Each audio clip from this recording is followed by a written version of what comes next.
Salut les stratoniens, j'espère que vous allez tous super bien. On se retrouve aujourd'hui pour cette vidéo un petit peu plus spéciale, master plan sur le Bitcoin. Je vais vous expliquer quel est mon plan pour défoncer le maximum de gens et pour partir en fait sans boule, sans ni bear. On va liquider ce marché entièrement. Donc je vais vous expliquer mon plan encore une fois et ça se tient.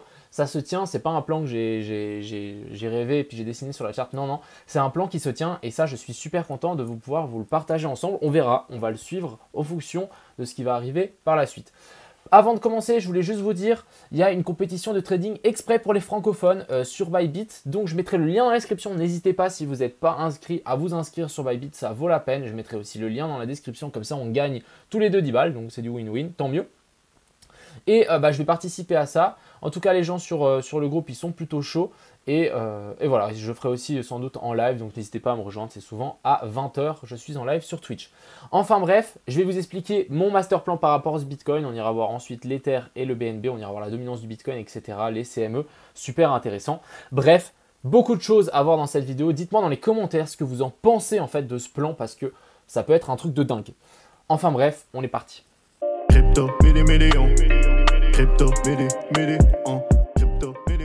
donc maintenant on est directement parti sur ce Bitcoin, on va revoir un petit peu ce que j'ai dit dans ma dernière vidéo. Je pense que ça vaut la peine de se dire ah ok il avait dit ça, on a fait ça. Donc on va faire d'abord ça, reprendre un petit peu ce que j'ai dit la dernière fois et puis on va adapter parce que le plan a clairement changé après cette baisse, mais il fallait être prêt. En tout cas personnellement, juste pour vous dire, j'ai suivi mon plan hier. Donc je rappelle que moi j'avais long ici.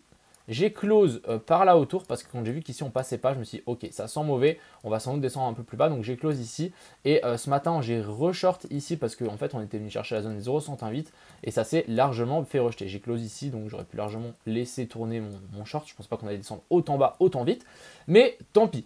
Hier j'ai dit quoi? J'ai dit qu'on pouvait avoir un dernier pump, donc on était là, je me suis dit ok on peut largement monter pour un dernier pump. Pourquoi je disais ça? Parce qu'on était dans une potentielle ici, vague d'Elliott, et ici on avait une potentielle 1, 2, 3, 4, et ensuite il fallait notre dernière 5. Je ne sais pas si vous vous souvenez, dernière 5 pour former cette dernière 5 pour ensuite chuter beaucoup plus bas.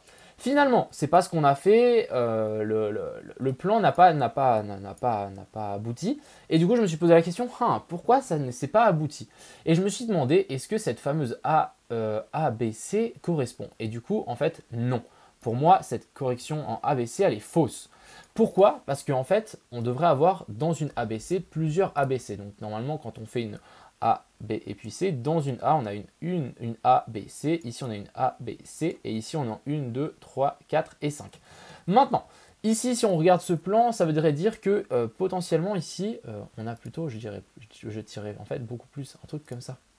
A, B et puis C. Et du coup, on devrait chercher un dernier plus bas pour former une 4 plus basse pour ensuite pumper.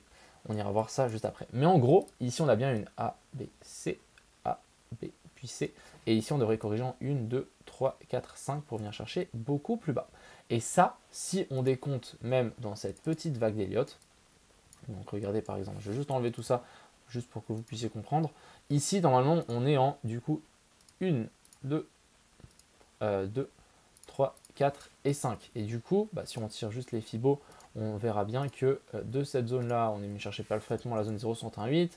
Si on tire de là, Fibo d'extension, donc sommet. Fibo d'extension, donc sommet de la 1. Racine sommet de la 1, bat de la 2. On vient chercher parfaitement la zone des 168. Donc normalement, ça devrait rebondir ici pour ensuite chercher plus haut, pour ensuite redescendre plus bas. On verra comment ça se goupille ici. Mais en gros, voilà le plan et du coup, en fait, on aurait un plus bas. Ce que j'ai fait, c'est que ici, je vous ai dessiné entièrement le plan que je voulais vous montrer. Donc, il est sur cette charte. Elle est où cette fameuse charte? Voilà, il est sur ce plan ici. Donc, qu'est-ce que j'ai fait? J'ai redessiné entièrement le plan. Alors, on va décompter ensemble. Donc, racine, sommet de la 1, bas de la 2. Ensuite, on a décompté en A, B, C. Ça colle. Ensuite, ici, on vient chercher sommet de la 3 ici. Maintenant, sommet de la 3, on doit corriger pour cette bas de 4. On doit corriger en A, B et puis C. Ensuite, ça veut dire que là, on aurait déjà sommet de la 3. Ensuite, on aurait le bas de la A, sommet de la B et il nous faut ce bas de C. Qui correspond, donc je rappelle qu'une sommet, une bas de 4, c'est environ la zone 0,382. Donc c'est pour ça que je me suis dit, ok, en fait, on peut largement avoir bas de 4 ici avec les 0,382. Finalement, c'est pas ce qu'on a eu.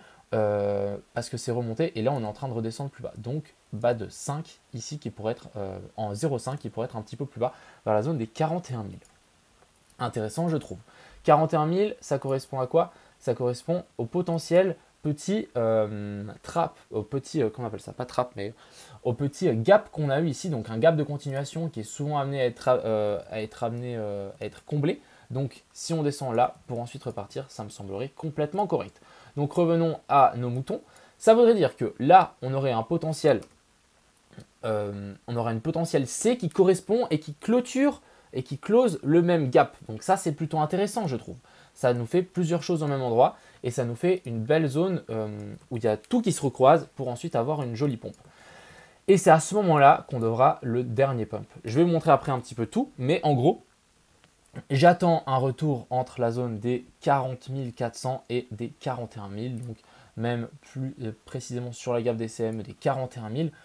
Donc il faudra suivre aussi la gamme des CME, revenir là-dessus pour ensuite repartir. Parce que si on repart, ça nous ferait en fait, on aurait trouvé notre bas de 4 et du coup on devrait monter en dernière vague ici en 5 pour nous faire un nouveau sommet au-dessus de toute cette zone là. Et c'est là que le piège commence à se refermer. Parce qu'en fait, une fois qu'on arrive à la fin de cette 5, on fait quoi? On fait quoi? En fait, on corrige. Et du coup, on devrait corriger toute cette montée ici. Et pourquoi pas venir chercher la zone des 0,618. Et du coup, ça pourrait nous ramener encore un coup plus bas. Et du coup, ici, on devrait corriger ensuite en A, B, C et venir chercher ici. Donc voilà, ça, c'est un plan assez violent, je trouve. Et je vais vous montrer pourquoi. Reprenons mon chart des CME. Donc voilà, là, je voulais dessiner le plan un petit peu avec à la main. Mais en tout cas, j'ai essayé de mettre les vagues. En gros, on finit cette fameuse A, B et puis C. On vient chercher le gap des CME, on le close. Ensuite, on repump. Qu'est-ce qui se passe? On casse les anciens plus hauts. Les gens passent bullish de ouf. Les gens vraiment se disent « Ok, on va jamais chercher plus bas, le gap a été clôturé, let's go to the moon, etc. » Tout le monde long ici. Qu'est-ce qui se passe? On se retourne, on fait une belle déviation, on réintègre. Ensuite, on casse, on vient faire pourquoi pas un petit retest. On corrige en A, B et puis C. Donc ici, je l'ai bien dessiné dans une plus petite ABC pour une plus petite ABC. Et là, ensuite, en 1, 2, 3, 4, 5. Et ensuite, on viendrait chercher beaucoup plus bas. Donc, pourquoi pas tester ces anciens sommets ici avec la zone des 0,618 de toute cette hausse. Et ensuite, à partir de là, on pourrait, pourquoi pas, repartir plus haut. Et qu'est-ce que ça va nous former? Ça va nous former en fait une énorme, je vais vous montrer, donc racine, sommet de la 1, bas de la 2. Et là, on pourra aller extrêmement haut. Et c'est vraiment là qu'on peut se dire, ok, là, ça va vraiment FOMO et là, on peut vraiment repartir. Donc, juste pour vous donner une idée, ça peut nous amener donc de là, là à là. Ça peut nous amener jusqu'à vers la zone des 168. Donc, prochaine zone, ça sera la zone des 64 000 pour une potentielle 3. Donc, ça nous fait quand même un joli rebond. Et là, on aurait une belle figure de bottom. Et à partir de ce moment-là, moi, je dirais, ok, le bottom est là et on a quelque chose de plutôt propre. Mais encore une fois, ce qu'il faut comprendre, c'est que quand on va arriver là-dedans, le nombre de personnes qui vont long et se faire piéger, ça va être monstrueux. Une fois qu'on va passer, donc imaginez, hein, les gens en long ici, on les recte, on descend plus bas et on vient faire un nouveau plus bas parce qu'ici, il faut comprendre que, ça se trouve, on aura fait ce plus bas pour ensuite monter, faire un nouveau plus haut, on refait un nouveau plus bas. Donc les gens vont être désespérés. On va recte tout le long, il y a même des gens qui vont vendre leur spot ici, je pense. Et à ce moment-là, une fois qu'on fait cette petite déviation, on réintègre et là, let's go baby, et on vient chercher beaucoup plus bas. Beaucoup plus haut, excusez-moi. Et du coup, là, on aurait un magnifique bottom qui aura été formé. Et ça, c'est vraiment quelque chose de plutôt agréable à voir. Donc voilà un petit peu le fameux plan, le master plan que je voulais vous partager sur ce Bitcoin, qui peut être super intéressant. Donc maintenant, qu'est-ce que je dis sur le petit time frame en descendant haut en bas fort vers ces bottoms ici? Je pense qu'on va le traverser, hein, on ne va pas se leurrer, mais je pense qu'on peut largement faire un petit retest vers là-haut pour ensuite rechuter. Pourquoi on peut faire un petit retest là-haut? Je rappelle qu'une potentielle ABC, donc ici on a une C, une C est toujours sous décomptée en 5 vagues, donc en gros on aurait un truc du style merde, si je prends ça, ça ira un petit peu mieux, donc 1, hop, 2, 3, 4 et 5. Donc ça, c'est quelque chose qu'on peut largement voir ici sur le Bitcoin qui peut être assez sympa. Et en gros, en fait, on vient juste chercher le sommet de 4 qui est sur la zone des 0,382, donc vers la zone des 42 700. Je pense que si on revient là, on pourra avoir une jolie opportunité de short. Et ça, c'est quelque chose que je vais tenter de short, par exemple, un truc du style, je vais mettre mon stop là-dessus, au-dessus de ces plus hauts, et ça, je tirerai un petit peu plus bas jusqu'au gap. Donc ça peut être un super ratio, ouais bon super ratio, de 2 ou de 3, mais bon c'est toujours ça. Sinon on va voir si je vais essayer de faire du DCA si jamais ça monte un petit peu plus haut, peut être assez intéressant aussi.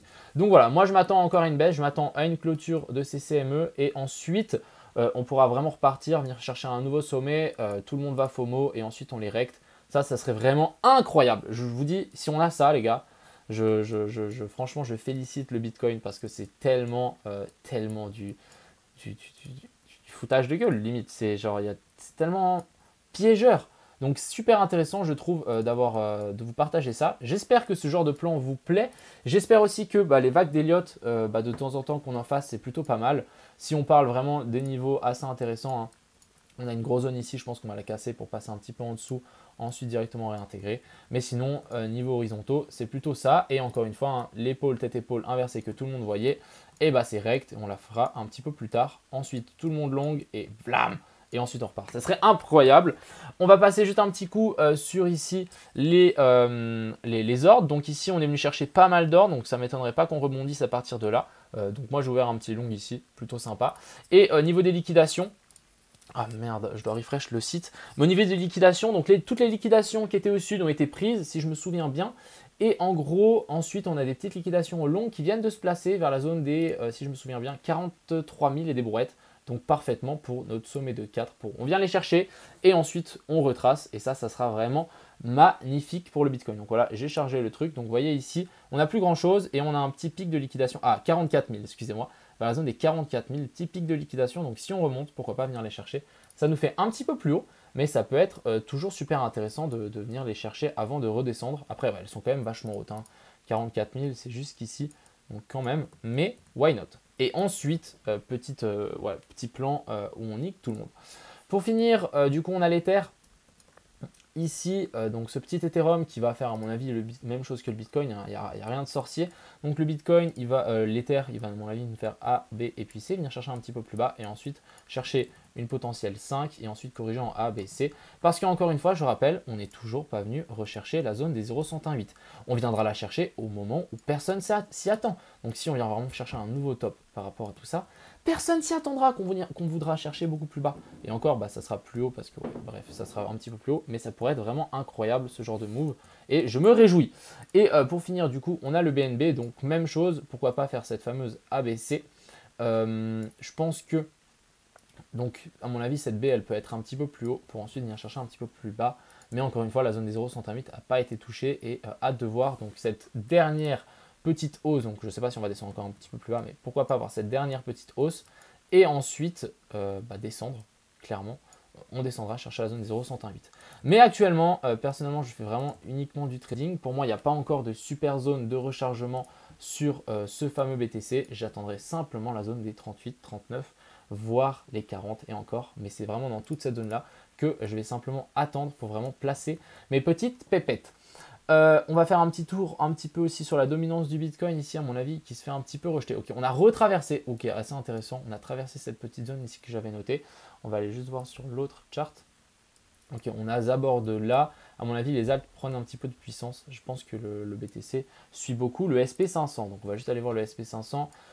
Potentiel, ok, on est en train de redescendre ici. Je me dis qu'on peut peut-être faire un W après avoir avec l'Ukraine, etc. Mais normalement, ça devrait aller. Après, il y a beaucoup de gens. En fait, j'ai l'impression que l'Ukraine et la Russie, pas l'Ukraine, les États-Unis et la Russie veulent la guerre. Donc, est-ce qu'on l'aura? I don't know. Mais ce qui est assez intéressant, on est venu combler le gap. Donc, ça, c'est plutôt cool. Et ici, on peut avoir une potentielle 1, 2, 3, 4, 5, bref, et à monter. Et du coup, en plus, on a bien corrigé en A, B, C ici. Assez intéressant, on est sur un potentiel bottom ici, mais maintenant il faudra se reprendre là. Si on ne se reprend pas là, on viendra chercher plus bas. Et ça sera plutôt moche pour l'ensemble des cryptos et des actions. Mais voilà un petit peu mon plan. J'espère qu'il vous a plu. Donc j'attends un petit pump quand même par rapport à ça. Et puis j'ai mis du coup mon petit plan sur Twitter. Donc n'hésitez pas à aller le voir. N'hésitez pas à me poser des questions aussi. Et voilà, encore une fois, je partage mon plan. Faites-en ce que vous voulez. Mais j'espère que j'étais assez clair et que vous avez pu bien comprendre parce que sinon je serais un petit peu triste. Et encore une fois, n'hésitez pas à aller vous inscrire sur Bybit pour participer à la compétition. J'espère qu'il y en a d'entre vous qui me battront. On verra tout ça. En tout cas, moi je vais me donner au maximum pour essayer d'être dans le top. Et voilà. Et puis, bien évidemment, je vais suivre le plan que je vous ai dit là dans cette vidéo pour refaire la compétition de trading. C'est clair et net. Sur ce, je vous souhaite une agréable soirée. On se retrouve tout à l'heure à 20 h en live. Si vous avez des questions, on fera du trading, etc. Mais voilà, n'hésitez pas à passer un petit coup. Il y a le lien dans la description. Et puis, bonne soirée à plus.